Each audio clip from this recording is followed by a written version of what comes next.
لکھے لوگ بھی ہوتے ہیں جو محبت میں صرف ان کو ایک بات یاد ہے کہ اعلیٰ حضرت اور سلام، ہم ہیں درود و سلام والے. یہ عشق اور یہ نبی کریم صلی اللہ علیہ وسلم سے وابستگی کا جو اعزاز ہے اور یہ جو تاج اللہ رب العزت نے اپنے فضل سے ان کے سر پر رکھا ہے، اس کی تابناکی آنے والے ہر دور میں بڑھتی چلی جائے گی. صحیح.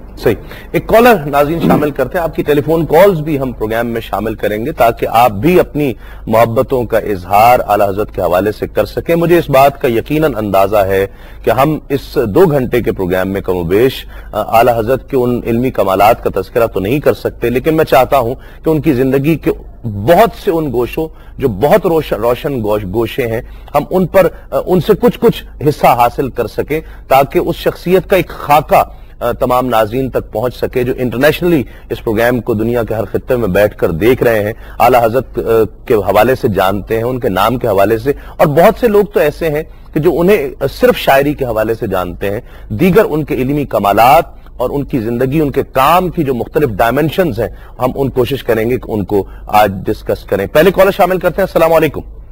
السلام علیکم تسلیم بھائی. وعلیکم السلام. تسلیم بھائی، میں ہما ملک راول پنڈی سے بات کر رہی ہوں. جی بیٹا، کیسی ہیں آپ؟ ٹھیک ہے، اللہ کا شکر ہے. تسلیم بھائی، سب سے پہلے تو مفتیان کرام کو، سبھی بھائی کو، اور میرے پیارے پیارے الحاج اویس رضا قادری بھائی کو بہت بہت السلام علیکم. وعلیکم السلام. میں تو آج ماشاءاللہ آج ہمارے پیارے اعلیٰ حضرت امام اہل سنت ولی نعمت پروانہ شمع رسالت پیر طریقت حضرت امام احمد رضا خان بریلوی رحمۃ اللہ علیہ کا عرس مبارک ہے آج. تسلیم بھائی، میری کیا حیثیت کہ میں اتنی بڑی ہستی کے بارے میں کچھ کہہ سکوں، لیکن میں یہ ضرور کہنا چاہوں گی کہ آپ لوگوں کا، آپ کی پوری ٹیم کا بہت بہت شکریہ، اسپیشلی بھائی کا، کہ جتنا انہوں نے ہمیں متعارف کروایا امام اہل سنت سے اور عشق ان سے ہمارا کیا، ان کا جتنا بھی شکریہ ادا کیا جائے اتنا کم ہے. ہم نے اعلیٰ حضرت رحمۃ اللہ تعالیٰ علیہ کو اویس بھائی کے وسیلے سے جانا، اور اس پر یہی نہیں بلکہ اعلیٰ حضرت رحمۃ اللہ علیہ کا جو ہمارے لیے پیغام تھا عشق رسول کا، اس پر خود بھی وہ پورا اترے 101%، اور ہمیں بھی اس کی ترغیب دی کہ آپ بھی عشق کا پیغام انہوں نے ہمارے اندر پیدا کیا. اور میں یہ کہنا چاہوں گی کہ جتنی میری نالج ہے کہ آپ رحمۃ اللہ تعالیٰ علیہ عشق رسول صلی اللہ علیہ وسلم کا نمونہ تھے، جس کا ثبوت آپ کے نعتیہ کا نام ہے، اور آپ تو فناف رسول کے اعلیٰ ترین فائز تھے. اللہ تعالیٰ ہمیں بھی اس کی توفیق دے. اور وہ میں کہتی ہوں تسلیم بھائی کہ وہ کیسی محبت ہوگی امام اہل سنت کی ہمارے پیارے آقا حضرت محمد صلی اللہ علیہ وسلم سے، کہ آپ رحمۃ اللہ علیہ نے دعویٰ کیا کہ اگر میرے قلب کے 2 ٹکڑے کیے جائیں تو ایک پر لا الہ الا اللہ لکھا ہوگا، دوسرے پر محمد رسول اللہ. ہم یقیناً اس درجے تک نہیں پہنچ سکتے، لیکن ہم اس عشق کی جھلکیاں اپنے اندر کیسے لائیں، کیسے مجسمہ پیدا کریں. اور تسلیم بھائی، آخر میں اعلیٰ حضرت رحمۃ اللہ علیہ کی شان میں اپنے شیخ طریقت کے 2 اشعار پیش کروں گی کہ فیض جاری ہی رہے گا حشر تک تیرا شہا، کام ہے وہ کر دکھایا اے احمد رضا، قبر پر ہو بارش انوار حق تیری صدا، وہ نبی کا تجھ پہ سایہ اے احمد رضا، آمین ثم آمین. سبحان اللہ. بہت شکریہ کال کرنے کا. ناظرین، یہاں پر ایک مختصر سا وقفہ لیں گے، وقفے کے بعد لوٹتے ہیں اس یقین کے ساتھ آپ کہیں نہیں جائیں گے.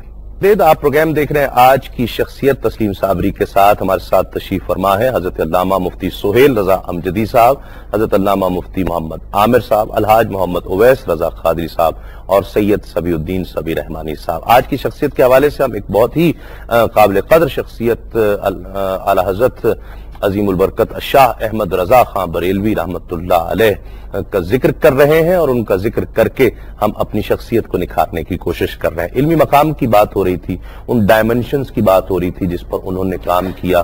ہم جب علم قرآن کے حوالے سے دیکھتے ہیں تو ترجمہ سامنے ہے، تفسیر دیکھتے ہیں، ہم حدیث پر کام دیکھتے ہیں، فقہ پر دیکھتے ہیں، فتاوی رضویہ ایک بے مثال کتابیں ہمارے سامنے وہ نظر آتی ہیں. اس کے علاوہ جس بھی موضوعات پر آپ معاشیات لے لیں، علم فلکیات دیکھ لیں، ریاضی دیکھ لیں، تو اس وقت کے، اس دور کے جو اس فن کے، اس علم کے ماہرین ہیں، وہ ہمیں اعلیٰ حضرت سے رجوع کرتے ہوئے دکھائی دیتے ہیں.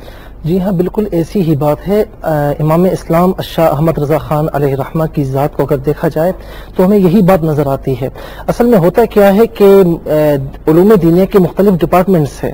کوئی فقیہ ہے تو وہ فقہ میں ماہر نظر آتا ہے، کوئی محدث ہے وہ حدیث میں جو ہے وہ ماہر نظر آتا ہے، کوئی اگر جو ہے وہ اسی طریقے سے مفسر ہے وہ تفسیر میں ماہر نظر آتا ہے. اسی طریقے سے آپ یہ دیکھ لیں کہ علوم دنیاویہ میں جو ماہر ہے تو وہ علوم دنیاوی میں نظر آتا ہے، لیکن یہاں پر علوم دنیا میں اس کا کچھ بھی دکھائی نہیں دیتا. لیکن امام اسلام علیہ رحمہ ایک ایسی ذات ہے کہ ہر پہلو سے آپ دیکھ لیں.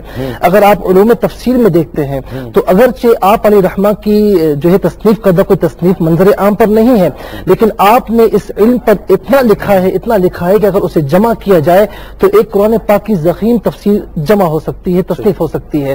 اس بات کا اندازہ اس سے لگا سکتے ہیں کہ ایک مقام پر آپ نے علم تفسیر پر 3 گھنٹے تقریر فرمائی تو اس وقت امام علی احمد محدث سہارنپوری رحمۃ اللہ تعالی علیہ موجود تھے. جب آپ نے یہ تقریر سنی تو آپ حیرت و استعجاب کے عالم میں آ گئے اور اٹھ کر جو ہے امام احمد رضا کی دستبوسی فرمائی اور فرمایا کہ اگر آپ کے والد محترم اس وقت موجود ہوتے تو وہ بھی آپ سے بڑے خوش ہوتے. اسی طریقے سے ہم آ جائیں حدیث پر، علم حدیث پر. علم حدیث میں بھی ہمیں یہی ملتا ہے کہ آپ نے بظاہر کوئی آپ کی تصنیف نہیں ہے، لیکن اتنا لکھا کہ بڑے سے بڑے محدث اگر اس میں سمجھتا ہوں کہ ان کے مقابلے پر کھڑا کیا جائے تو آپ کا علم بالکل یکتا و تنہا نظر آتا ہے. پیر ماہر علی شاہ رحمۃ اللہ تعالی علیہ خود بڑے عالم ہیں، بڑے صوفی ہیں. فرماتے ہیں کہ میں ملنے کے لیے گیا تو میں نے دیکھا کہ امام احمد رضا خان علیہ رحمہ جو ہے وہ حدیث جو ہے وہ پڑھا رہے ہیں. فرماتے ہیں کہ خدا کی قسم جب میں وہاں گیا اور میں نے دیکھا تو خدا کی قسم میں نے یہ پایا کہ گویا کہ نبی کریم علیہ الصلوۃ والسلام کے دیدار کے انوار کی روشنی میں امام احمد رضا خان فاضل بریلوی علیہ رحمہ حدیث پڑھا رہے ہیں. اور ایک مقام پر جب آپ نے تقریر فرمائی تو محدث سورتی علیہ رحمہ اسی طرح حیرت اور استعجاب کے عالم میں آئے اور تمام جتنے بھی علماء اس وقت موجود تھے سب نے آپ کے اس علم کی تعریف کی. اس کے علاوہ آئیے فقہ پر آپ کی مہارت کا اندازہ اس بات سے لگا سکتے ہیں کہ میں سمجھتا ہوں، آج میں یہ کہتا ہوں کہ اگر کوئی مفتی بنتا ہے جب تک فتاوی رضویہ نہیں پڑھتا میں سمجھتا ہوں کہ مکمل مفتی وہ نہیں بنتا. اور بہت بڑا جی ہاں اور بات یہ کہ الفضل ما شہدت به الاعداء کہ فضیلت وہ ہوتی ہے کہ دشمن بھی غیر بھی جس کی گواہی دے. آج جو ان کا یعنی امام احمد رضا خان کو امام نہیں مانتے لیکن ان کے یہاں بھی فتاوی رضویہ موجود ہے اور اس سے اکتساب فیض کیے بنا نہیں رہ سکتے. کیا بات. اچھا مفتی صاحب، یہاں ہم دیکھتے ہیں کہ جب فتاوی عالمگیری لکھا گیا اس میں کئی